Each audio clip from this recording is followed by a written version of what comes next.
Hello, everyone. We welcome you today to our Sunday morning roundtable discussion. Today is Sunday, September 22nd, 2019. We are here at the Plainfield Christian Science Church Independent in Plainfield, New Jersey, the United States of America, and we are very grateful you could join us. We will start this morning with our morning prayer. From page 165 of Miscellany. Goodness never fails to receive its reward, for goodness makes life a blessing. As an active portion of one stupendous whole, goodness identifies man with universal good. Thus may each member of this church rise above the oft-repeated inquiry, "What am I?" to the scientific response, "I am able to impart truth, health, and happiness, and this is my rock of salvation and my reason for existing." Mary Baker Eddy. Thank you very much. Okay, and we will go to our watching point. Watch number 384. Watch against discouragement when a problem seems prolonged. When leaves are falling and you clean off your sidewalk, you do not become discouraged when a fresh crop falls. You continue to sweep them off until the tree is bare. When you meet an error, you should regard it as finished. If it seems to present itself again in the same form, why not look upon it as a fresh problem rather than an old one? The leaves look alike each morning, but they are not. Remember that part of the trick of error to lower your morale is to cause you to feel that you have accomplished nothing by presenting itself in the same guise day after day. End quote. Thank you. This was one of the watching points that meant the most to me years ago. Any comments on this? He's just got the best analogies and really makes you see what he's trying to get across easily. So I love that. We have a lot of leaves at our house, a lot of trees. So I thought about, if we left the leaves and didn't clean them off every once in a while, it would just pile up like crazy. And they do look alike, and sometimes it looks like you hadn't done anything. But then if you don't keep at it, it would pile up and get overwhelming. So I thought, to me, even doing it every day, you're chipping away at it. And that bottom layer always That's really true. got to dig up the grass That's to get right. That's right. The same as making the window cleaner and cleaner so the sun can come through. Thank you. Were we getting an echo if you are on have a computer or speakerphone? Yeah, speakerphone, you can't do it. You've got to turn it off.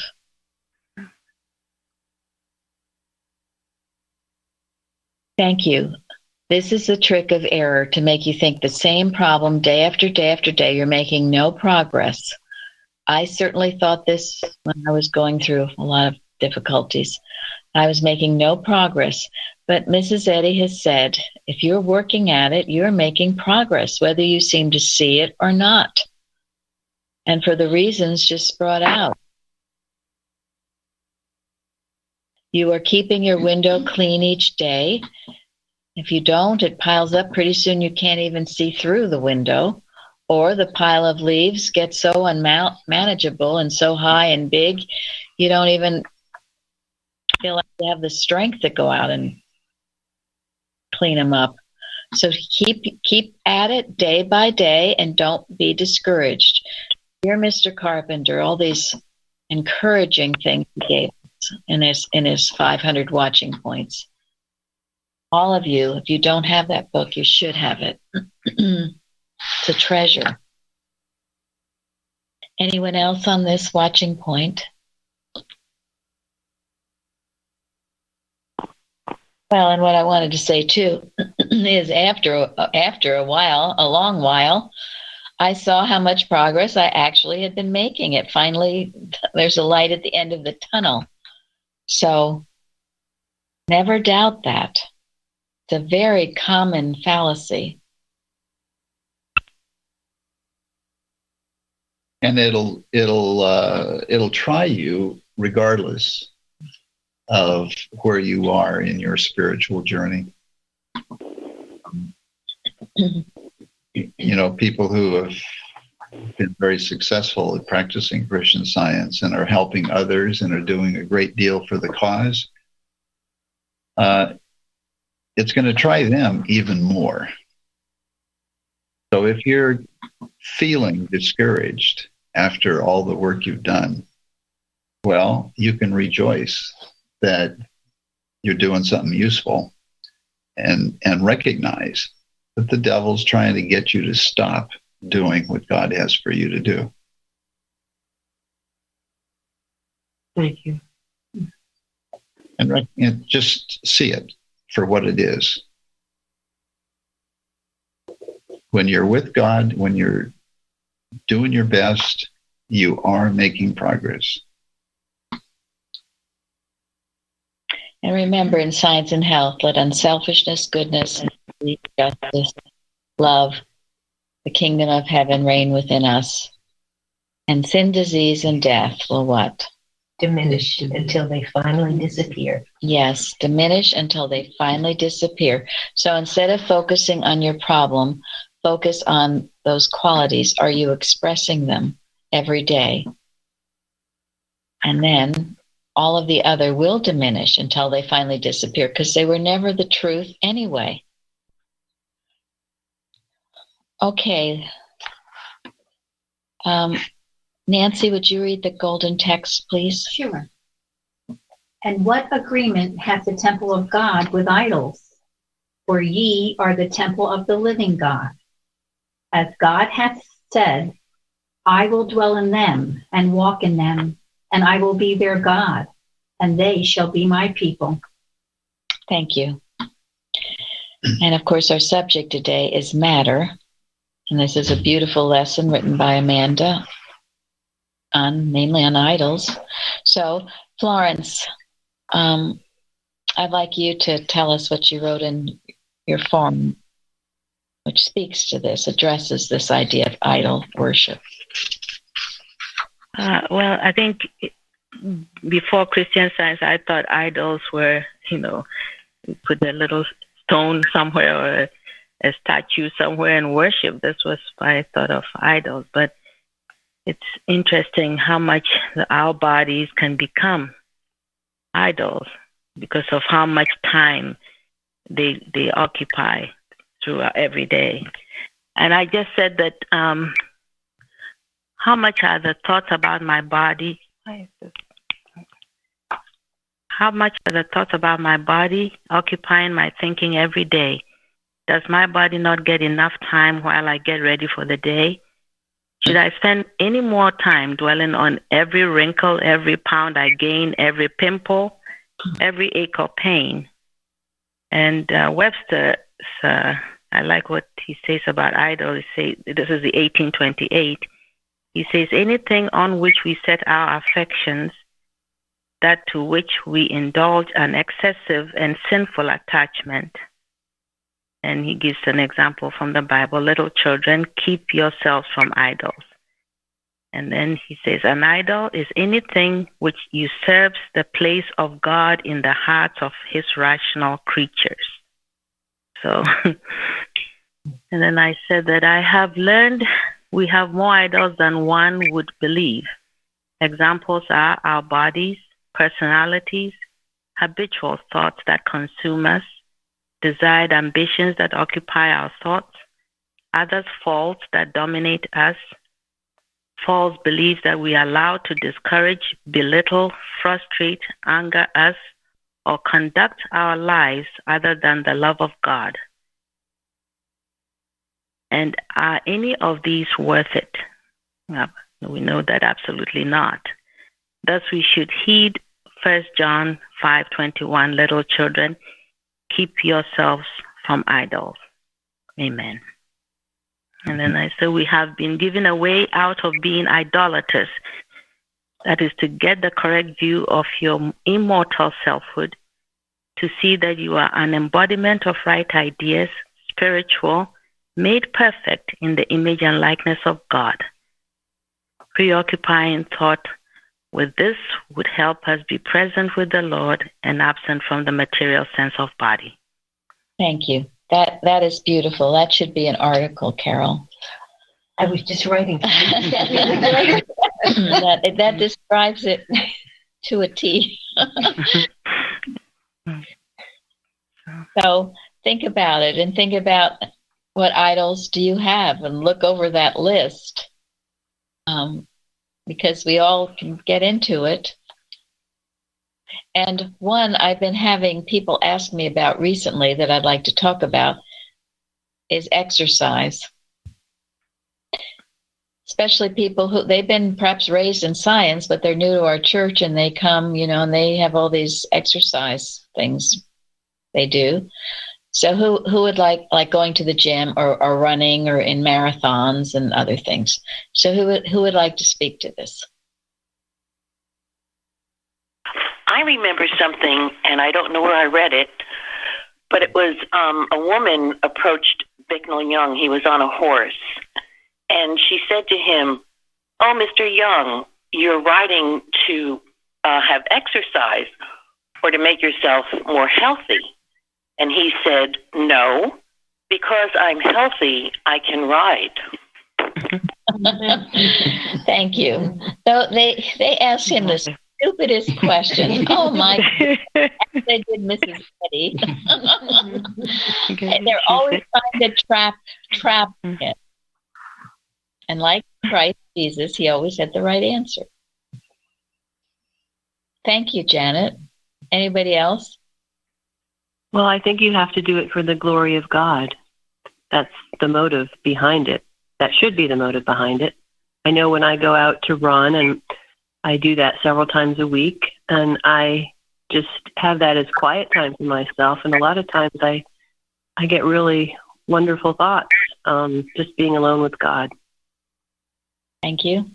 And that's in our responsive reading. Therefore, glorify God in your body and in your spirit, which are God's.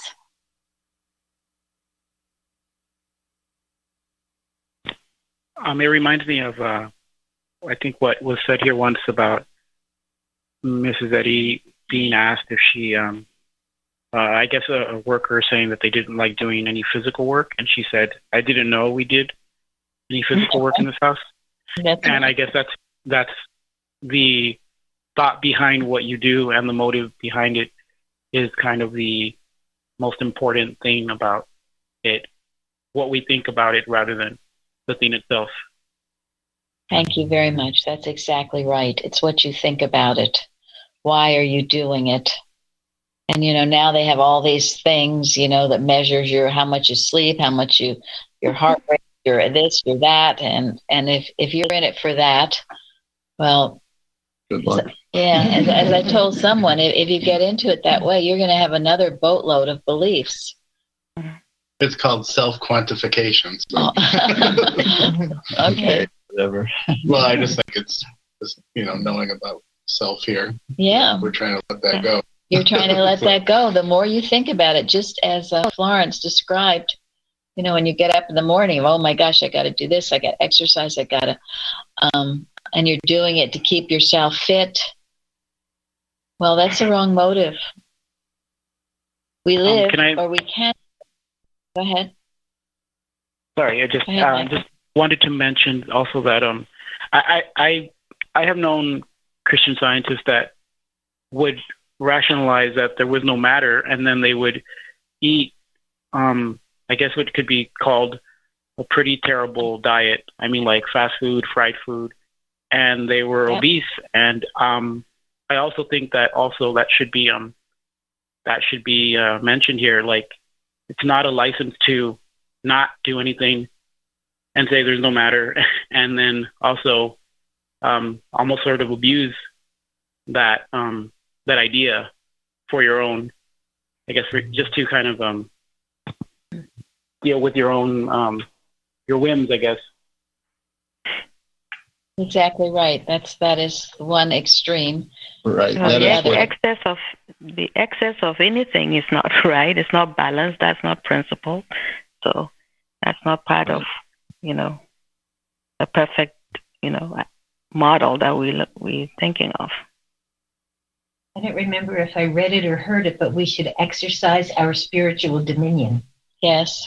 Yeah, and That's then the you best probably kind. won't want so much food to begin with. Yes, or need as much exercise. Yeah. Yep. We know that Jesus walked miles every day, didn't he? They walked everywhere. Sometimes, in Bible study, we would figure out how far he walked. It was amazing. I don't know. On the other hand, you never hear of Mrs. Eddy doing any kind of exercise. She took carriage rides. Now, both of those people were in perfect health, weren't they? So again, it's your motive. If your day is so busy that you just don't feel you can exercise in certain ways, well, God takes care of you and your body. It's a temple of the living God. I think we live in a very sedentary society, and I know Bicknell Young says this too. It's good to get up and walk or do something, not just sit all day. It's normal and natural to get exercise.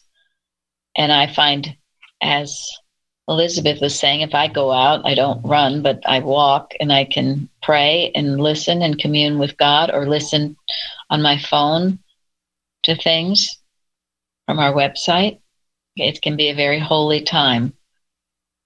And that's, to me, I like to spend at least some of the day doing that if time allows me. And sometimes I carve out that time. And the test of the activity should be, does this bring me closer to God or not? That's exactly it. I wrote an email to someone recently, and that is how I ended it.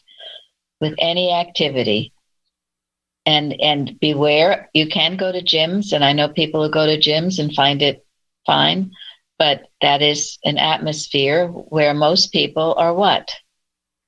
Thinking about body. Thinking about the body beautiful, body this, body that. Well, more likely worshiping their body. Yeah. Worshiping the body, false idols. So if you go into that atmosphere, you're going to have to handle it. And with some of these things are beliefs about them, like running. There are these beliefs of other things that will happen, and you know what they are. I don't go into them. It's true of a lot of things. There are the other beliefs you've got to make sure you're handling. And it's true of eating. I believe in eating wisely, naturally, healthy foods, not junk food. If you're going to do that, you're going to have to handle all the beliefs of it. And there are a lot of the beliefs. And I don't have time to be handling all these stupid beliefs. So I'd rather not. And it's true, the idea of dieting too. I mean, let God. We have on the website now that Peter V. Ross, it's beautiful. God proportions man. He does proportion us. And he should control us, our spiritual sense, how much we eat. As Florence said, in moderation, everything in moderation. When you're eating, that goes on to what Joanne wrote about. Matter in which paganism and lust are so sanctioned by society that mankind has caught their moral contagion. That's Science and Health.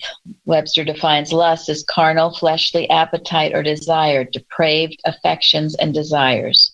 So, am I lusting for food, fashion, physique, glamorous enhancement of my body or home? And these are all sanctioned by society, and they're easy to get caught up in, unless I constantly strive to see, and then the quote, that you are the embodiment of right ideas, spiritual, made perfect in the image and likeness of God, end quote. So you walk a fine line here. Don't topple over on the wrong side. What's your motive? Does this bring you closer to God or not? And if something does bring you closer to God that you enjoy, great. If it doesn't, beware. And then there's, as Michael explained, there are some people who take statements of Christian Science and are really stupid about them. To say that there is no matter, and then to lust after matter and overeat or over anything is just stupid, and it's not obedient. It's not obedient. God proportions us. God cares for us, but there's a condition. And what's that condition? Obedience. Obedience. Thank you. If I'm not obeying God's law, well, how can I expect God to care for me in any way?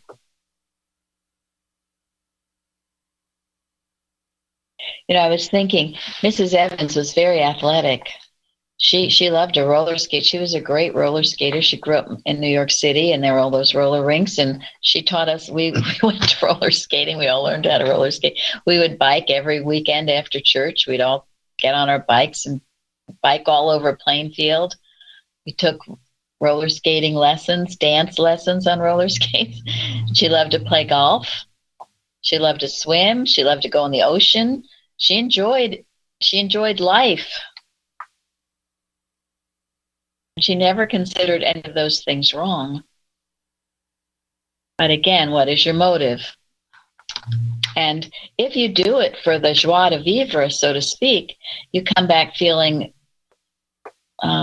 happy and better.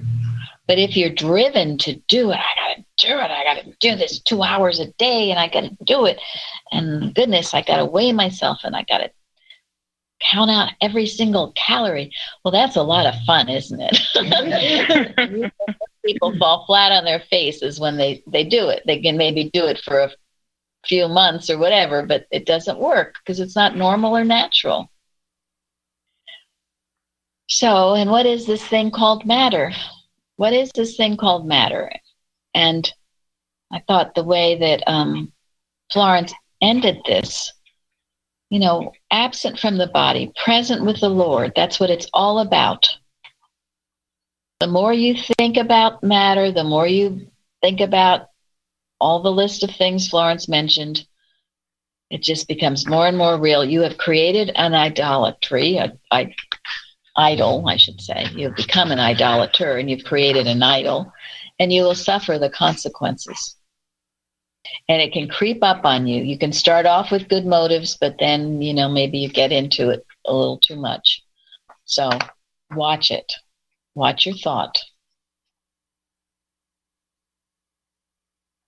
Anybody else? Because this is important. It comes up fairly often in the practice, at least for me. Yes, it does. Yeah. I know this. Oh, sorry. No, go ahead. With exercising, I used to be, obsessed about exercise and addicted to exercise, you could say. And before Christian Science, for many years, I was even an amateur triathlete. So I was doing a lot of exercising. And I noticed that my intention was mainly just to gain people's accolades, you could say, and at the same time to look perfect, you know, typical societal response. And so I basically, when I got sick, I stopped exercising completely. And just recently, after having, been studying Christian Science for about 1.5 years, I just got this feeling that I could exercise again. And I have been afraid of doing that just to not get back to that addictive process. But this week, at the beginning of the week, I just got this intuition, which for me felt like, okay, this is God telling me something, that I don't have to be afraid of it. And after also reading the article by Reverend Kratzer on the law of right feeling, I started working with that. And I said, okay, this fear is not from God. And I started using his words, no connection between those feelings and the love, the peace, the joy that comes from God. And I just started exercising, doing a little bit of Pilates. And I was really feeling the joy. And I could say that I was feeling a joy that I had never felt before while exercising.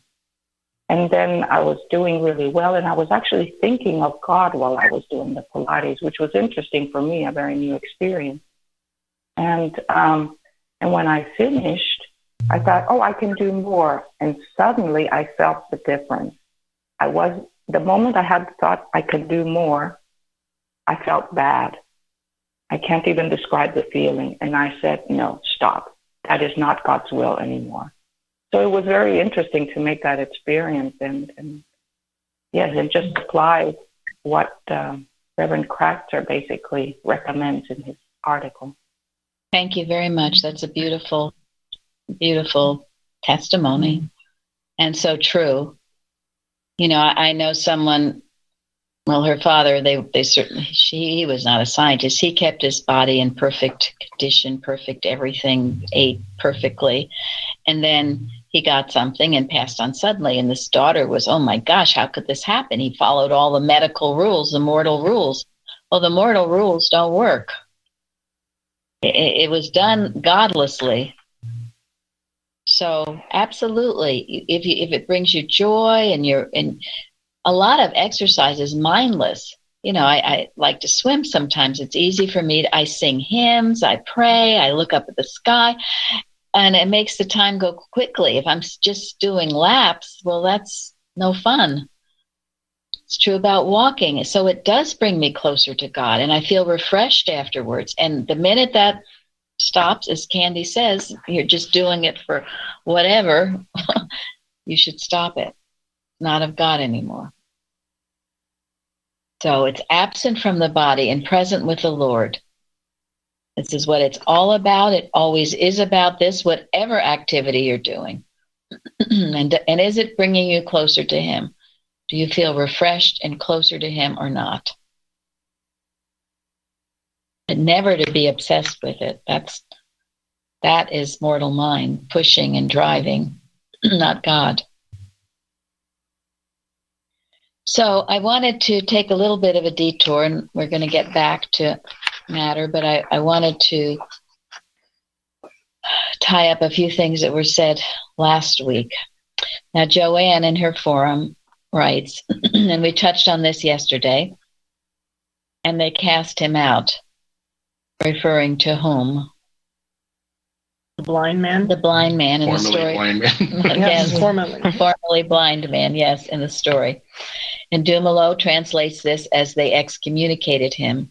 And then further says, when the door of the synagogue was shut, the door of the kingdom of heaven was opened. In other words, it was then possible for the healed man to fully recognize and acknowledge the Christ truth. I thought this was similar to what happened to our church. When the Boston organization excommunicated us, the door of the kingdom of heaven, all good, was opened, and those who believed and adhered to Mrs. Eddy's pure Christian Science came and supported us. The chains of a material sense of church were broken, and the Christ truth was then able to prosper and flourish as never before. We did talk about that, but she wrote that very well, and that's exactly what did happen. And last week, in talking about Paul Smiley, and I read the letter that he wrote to Dale W. in Virginia, I did ask his good friend who lives in Texas and who lives with his Paul Smiley's sister about the Gethsemane organization, foundation, and she knew all about it. She was there. She was part of it. And she said it was started in 1985 as a nonprofit entity to accomplish the marketing, distribution, and all that goes along with that, so that Paul could sell his book. His biography of Mrs. Eddy. His biography of Mrs. Eddy, which he did. And she said, and then all kinds of letters were sent. After the initial offering of the biography, Paul wrote many articles on pertinent CS topics. We proceeded to publish and distribute those also free of charge to those listed in the journal. Talk about a labor of love. We ended up with a mailing list of 5,000 plus households, and which we estimated represented approximately 7,000 who love their leader. I like that number, right? After our initial offering, free of charge, we would charge when someone requested copies, and requested copies they did. So they went out all over, but she said there were some who, especially to the churches, who threw them out, didn't want to have anything to do with them. And then there were some who read and listened. And of course, he was saying in all his letters and in his book that Mrs. Eddy was the woman in the apocalypse.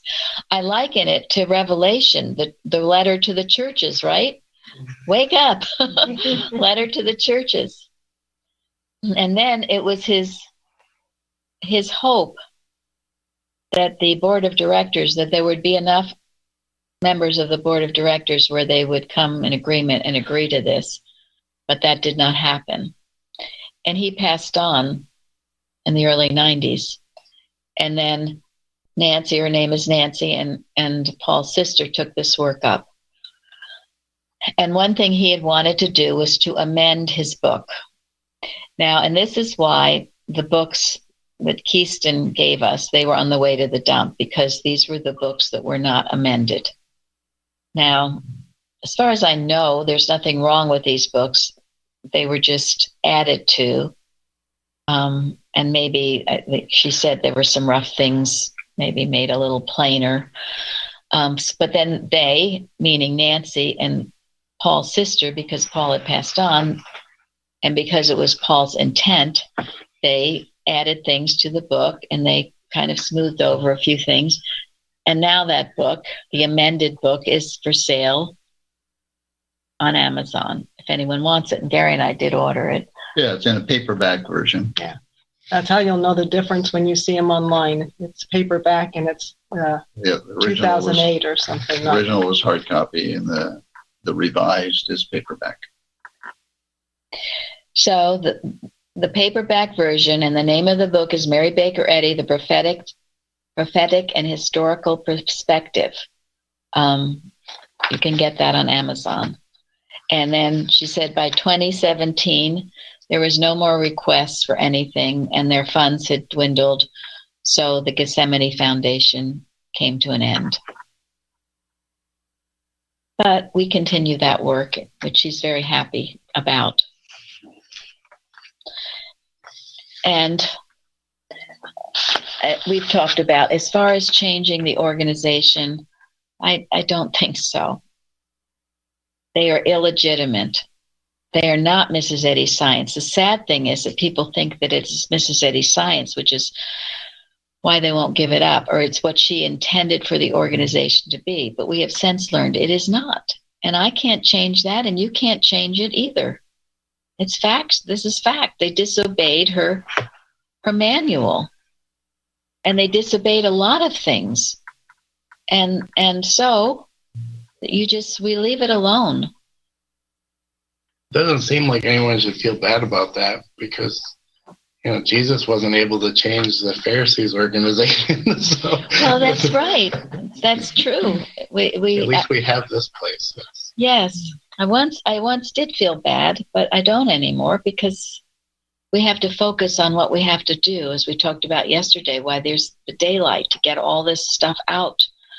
Why we have this light now to do it, and the means to do it. And God has provided us with the means and the ways. Thank God for that.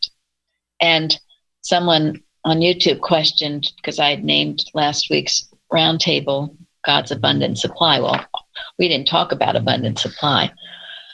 Well, we started off with a smiley letter, but it got into that. And to recognize Mrs. Eddy as the woman in the apocalypse is part of abundant supply. And then we talked about 2 rules of abundant supply, which were what? Gratitude. Gratitude to God and Unselfishness? Yes, unselfish, unselfed purpose, as Florence read in her opening prayer. And then there's another one. I won't say it's the only, but there's a third one, which is also very important, which we didn't mention. And what is that? Something we all do here in Plainfield. Give back. Yes, and what's that called? Tithing. Yes, tithing. We give back. And in our church, we don't ask for anything. Most everything is free. And so we count on your tithing, and you can be assured the money given to this church is spent judiciously, wisely, and for the greatest good there could ever be, which is getting true science out to the world. So I just wanted to wrap that up. And so also online, Jeremy put to our title, a sobering letter. A sobering letter, yeah, because it was a very sobering letter. And someone did ask us for it. And if you do want that letter, Jeremy would be happy to send it to you from Smiley. Any questions or comments on that before we can go back to this week's lesson?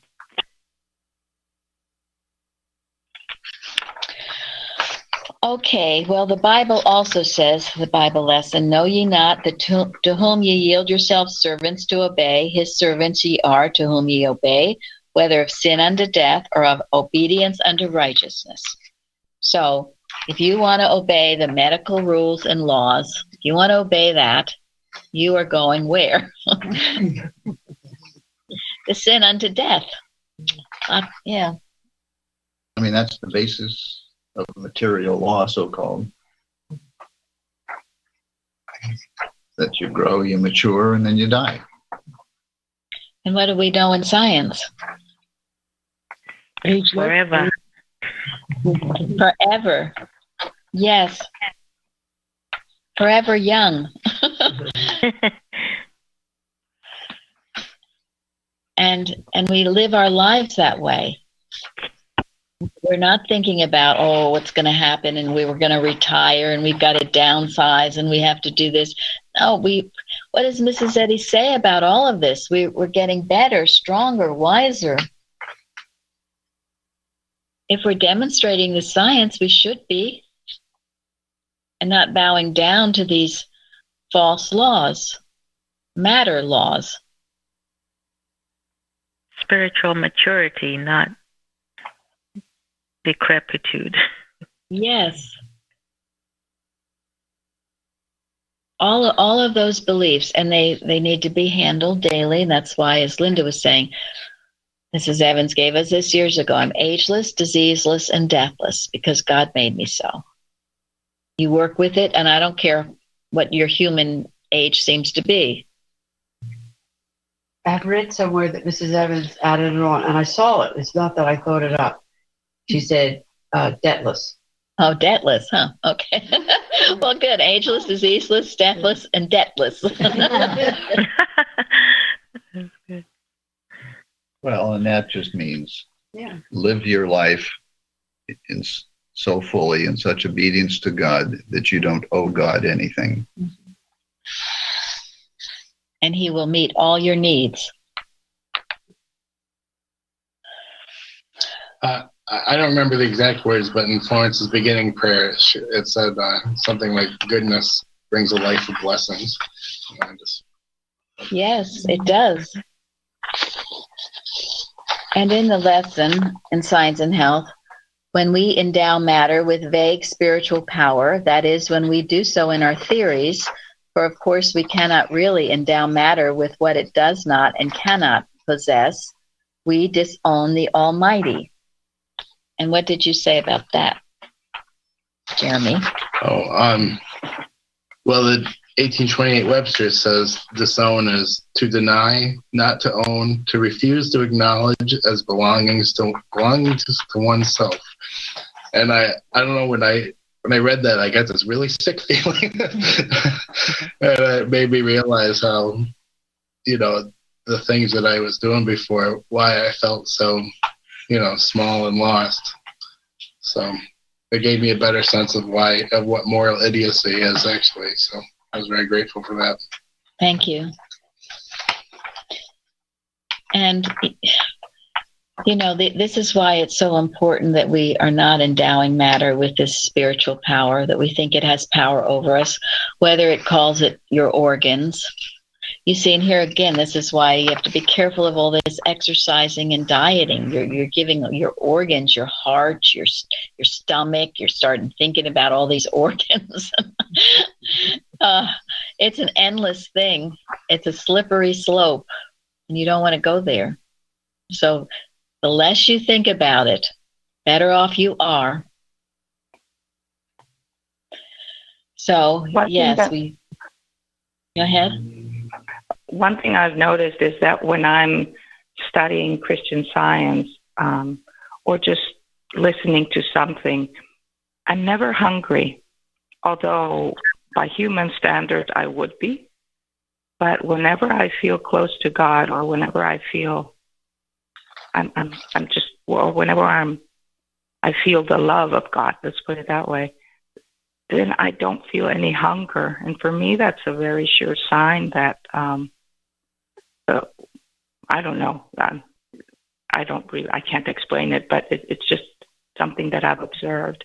Whenever I'm really immersed in the study of Christian Science or just listening to something and I'm totally inspired and feel God's love, I don't feel any pain or any hunger. It's wonderful. And it is absolutely true. Absolutely, yes. And, it said Mrs. Eddy, she ate very simply. I know when we've visited Chestnut Hill and heard, for breakfast she would eat corn mush. I thought, corn mush, that sounds disgusting. But I read about it. It's just pretty much, like cream of wheat, only it's made with corn. And, she ate simply, and she didn't eat a lot of meat or was simple meals, and she wasn't obsessed with her next meal. So, when you're in the science, you're not going to be always thinking about that. So thank you, Candy. Now, what was the first idolatry? Belief in matter. Thank you. It's in the lesson. Faith, well, that's thank faith you. Faith in matter. Yes. Thank you. And what's the difference?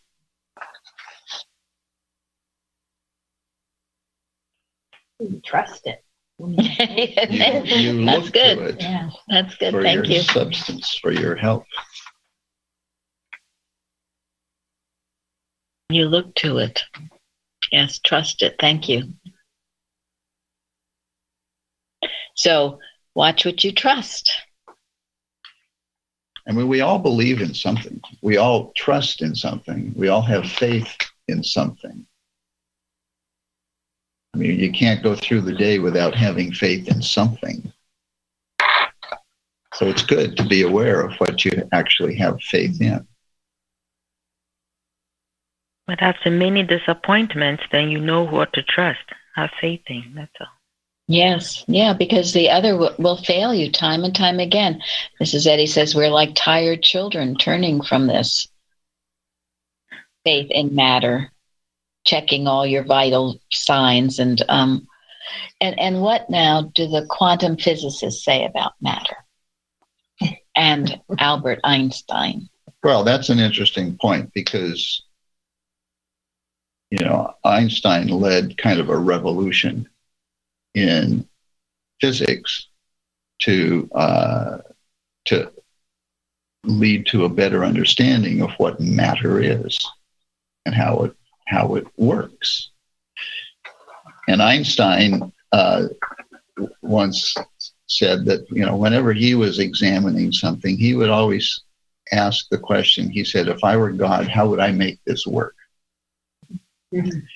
And so he discovered things through revelation, not through experimentation. And modern day nuclear physicists, quantum physicists understand that matter is not what it appears to be. It's not like it's a substantial thing in and of itself. It's a composition of forces. Yeah, people now call it energy. There is no matter. That it's not a thing right. in and of itself. It's forces, and they as they get deeper and deeper into the examination of how matter kind of does whatever it does, their descriptions of how it works are more metaphysical than physical. It really is nothing. It's an illusion. Yes. It's an illusion. It's sort of what you make of it. That's why when you get on the wrong side and make of it all this stuff, you've created an idol and a reality of something that in and of itself has no reality. And people think Mrs. Eddy's crazy for saying this. Quantum physics also says when you observe something, you sort of lock it in. So even more reason not to keep checking yourself and observing everything. Right. Well, big on observation. Einstein basically defined matter as energy. MC square is the formula he used. Yeah, and some people still think of that as, quote, material energy, but that's kind of a contradiction in terms. Energy be material. Energy, matter, energy. Well, and ultimately, Einstein, when Einstein fled Germany and he spent the rest of his life in Princeton, he visited the reading room there often, and he visited the Christian Science Church often. And he had a copy of Science and Health, which he read, and he told people in the church, he said, you don't you just don't know what is in this book. He referred to it as the ultimate science, because and to think that a woman discovered this 80 years, before he even had a glimpse that there was anything to it. So the physicists examine matter to come up with an explanation as to how it works. But they're getting closer and closer to realizing that it's not matter at all. And Mrs. Eddy knows this, and in Science and Health, she'll say, if you study anything further to its point, you'll come to Christian Science, because it is the universal truth. And so how stupid of us not to study it and love it and take full advantage of all the infinite possibilities it has.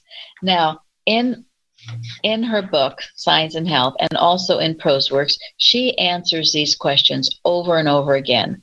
And I'm just going to quote some from in Miscellaneous Writings, the chapter Questions and Answers. Is it possible, these are common questions, is it possible to know why we are put into this condition of mortality? Haven't we all asked that? It is quite as possible to know wherefore man is thus conditioned as to be certain that he is in a state of mortality. Over and over, she goes back to the idea that the earth is flat. We all thought it was flat, right? But not we, but the people in the past did, and they led their lives accordingly. But it wasn't. It wasn't what it appeared to be. So she's saying, who's saying we're in a state of mortality? The only evidence of the existence of a mortal man or of a material state and universe is gathered from the 5 personal senses. This delusive evidence science has dethroned by repeated proofs of its falsity. We must not consider the false side of existence in order to gain the true solution of life and its great realities. Now, I didn't read all of it, but you should. Because she's saying, she's debunking the whole myth that we are all in matter and mortal. Who says it? Mortal mind. It's not the truth. And there's a lot of evidence that it isn't. All the healings, what Christ Jesus did, what she established, is proof we're not in matter. And again, now the quantum physicists are saying the same thing, and others too. I mean, to some degree, New Age, it's all about being mental beings and not so physical. And then this, and I can only read part of it. If God does not recognize matter, how did Jesus, who was the way, the truth, and the life, cognize it? And she talks about how he did, walking over the waves and turning the water into wine. Then she says, and I love this, I've quoted it before, if you will admit with me that matter is neither substance, intelligence, nor life, you may have all that is left of it. And you have touched the hem of the garment of Jesus' idea of matter. Christ was the way, since life and truth were the way that gave us, through a human person, a spiritual revelation of man's possible earthly development. So, tell me that it's neither substance, intelligence, nor life. You can have what's left of it. And that's a scientific statement of being. And then I'll have Gary end on this question, which I also love. And Mrs. Wilcox, in her book, goes into a lot more detail about matter, scientific translations, but it's all in Mrs. Eddy's works. So go ahead. So this is miscellaneous writings, page 86. Is it correct to say of material objects that they are nothing and exist only in imagination? Answer. Nothing and something are words which need correct definition. They either mean formations of indefinite and vague human opinions or scientific classifications of the unreal and the real. My sense of the beauty of the universe is that beauty typifies holiness and is something to be desired. Earth is more spiritually beautiful to my gaze now than when it was more earthly to the eyes of Eve. The pleasant sensations of human belief, of form and color, must be spiritualized until we gain the glorified sense of substance, as in the new heaven and earth, the harmony of body and mind. Even the human conception of beauty, grandeur, and utility is something that defies a sneer. It is more than imagination. It is next to divine beauty and the grandeur of spirit. It lives with our earth life and is the subjective state of high thoughts.